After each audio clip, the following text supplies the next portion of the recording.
Samantala, unti-unti na raw nasasanay si Denise Corneo sa loob ng detention center ng PNP-CIDG sa Camp Crame. At kung siya raw ang masusunod, mas gugustuhin ni Denise na doon na lang makulong. Saksi si Salima Refran, exclusive. Ito ang Anti-Transnational Crime Unit Detention Center sa CIDG, kung saan nakakulong ngayon si Denise Cornejo. Sa isang sulok ng 20 square meter na piitan, nakaupo si Denise. Katabi niya ang mga baong gamit. Ang mga bitbit na libro ang libangan daw niya ngayon. Minsan, kakwentuhan daw ang mga kasama sa selda. Palagi rin daw siyang dinadalaw ng mga kaanak at dinadala ng pagkain. Tulad kagabi, kung saan nakita pa silang nagtatawanan. Wala.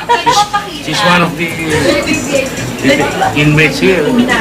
Ang plywood na ito na sinapinan ng banig at una nadala ng mga kamag-anak ang tulugan ni Denise sa nakalipas sa 2 gabi.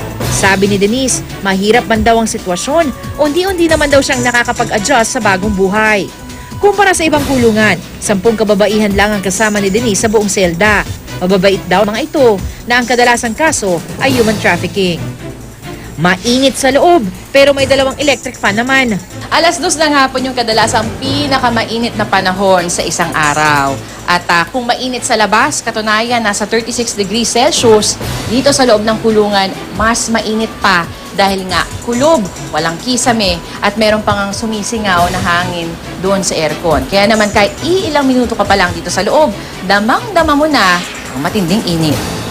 May hika si Denise pero mula nang makulong nung Lunes ng gabi, di pa naman daw siya sinusumpong. Maayos naman ang ventilasyon. Kaya kung tatanungin nga raw, mas gusto ni Denise na dito na lang siya makulong. Kahapon, sinuspindi ng Taguig RTC Branch 271 ang nilabas sa commitment order para ilipat si Denise sa Taguig City Jail. I-inspeksyonin pa raw kasi ni Judge Paz Cortez ang pasilidad sa BJMP. Nahaharap sa kasong Sears illegal detention at grave coercion si Denise dahil sa pamubugbog umano sa actor TV host na si Bong Navarro. Ako si Salima Refran, ang inyong saksi.